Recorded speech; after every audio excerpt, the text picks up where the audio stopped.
Selamat pagi semua.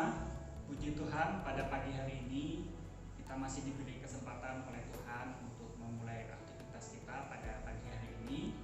Tetapi sebelum kita memulai aktivitas kita, mari kita datang kepada Tuhan.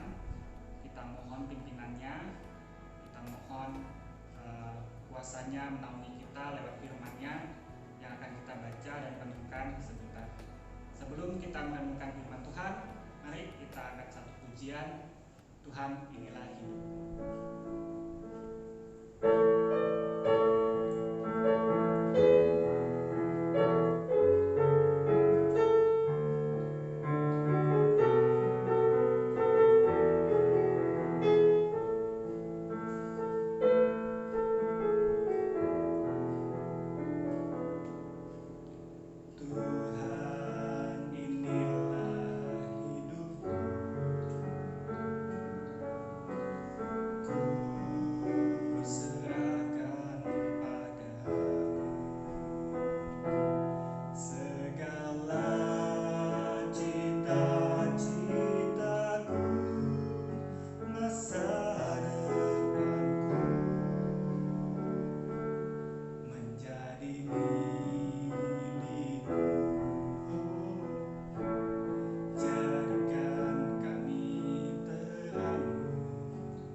Bapa dalam surga, terima kasih, kami mengucap syukur untuk pagi hari yang Kau beri. Engkau telah menyertai melindungi kami dalam istirahat kami sepanjang malam.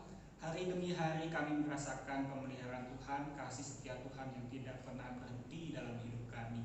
Dan biarlah Tuhan, oleh karena kasih-Mu, kami rindu untuk memberitakan kebenaran firman-Mu, memberitakan Injil-Mu. Tapi sebelum itu biarlah kami juga rindu mendengarkan firman-Mu. Ya Tuhan, diperlengkapi oleh Engkau, dan biarlah Tuhan Engkau pimpin kami dengan kuasa Roh Kudus-Mu, supaya kami tidak tersesat, supaya kami mengerti dengan benar menjadi isi hati Tuhan, dan boleh dengan rendah hati kami lakukan. Hanya di dalam nama Tuhan Yesus Kristus kami sudah berdoa. Amin.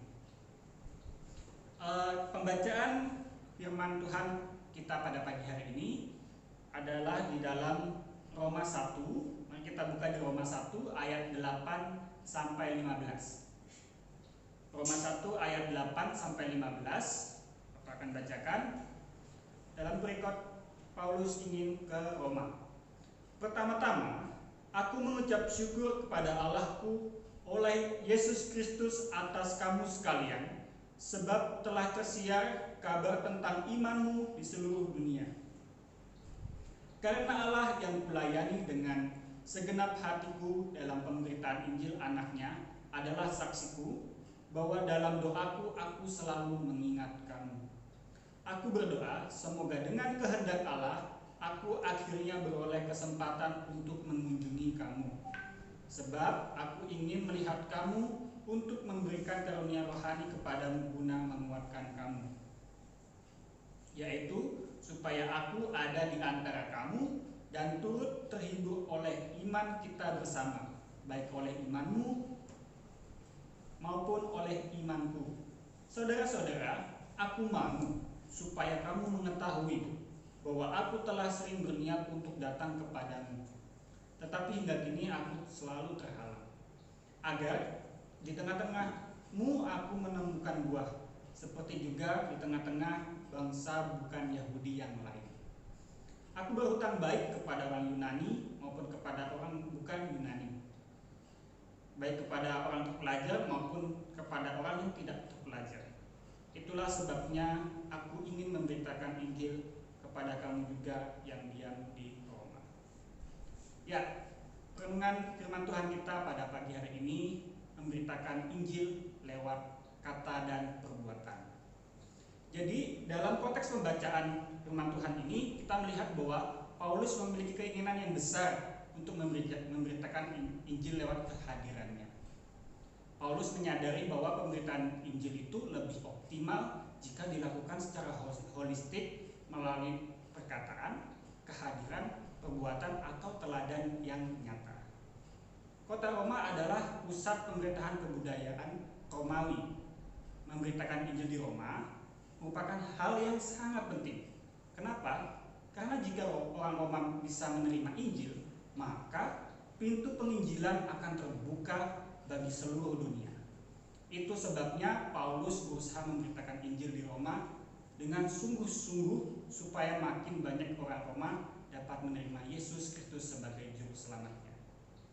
Lalu dalam konteks kehidupan kita secara pribadi, bagaimana dengan kita? Apakah kita sendiri sudah memberitakan Injil? Terlebih-lebih dalam hidup kita, apakah dalam perbuatan kita sudah juga mencerminkan Injil itu sendiri?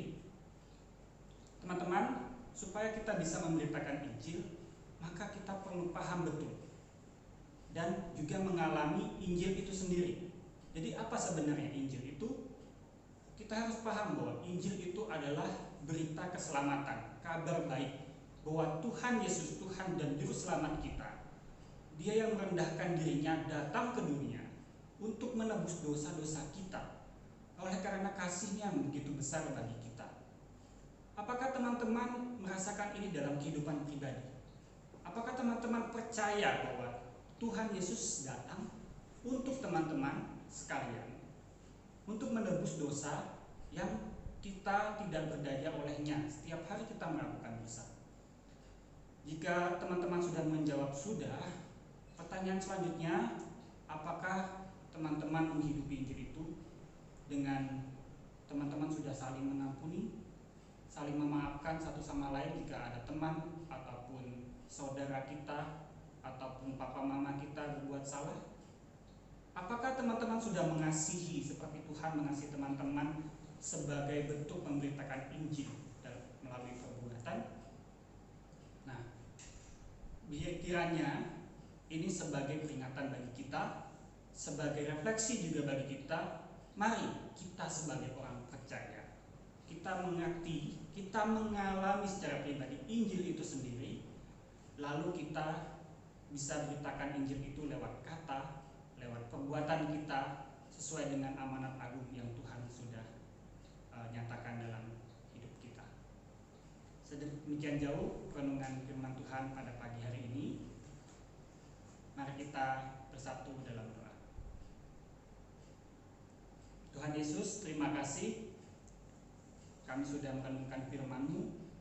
Tuhan, kami orang berdosa, kami penuh dengan kelemahan, kami sering memberontak dan mendukakan hati Tuhan. Tetapi Tuhan, kami bersyukur kami boleh mengerti bahwa Injil itu telah datang dalam hidup kami dan mengubahkan hidup kami. Kasih-Mu setiap hari boleh kami alami, jaminan bahwa Tuhan selalu mengampuni jikalau kami dengan rendah hati mengaku dosa kami.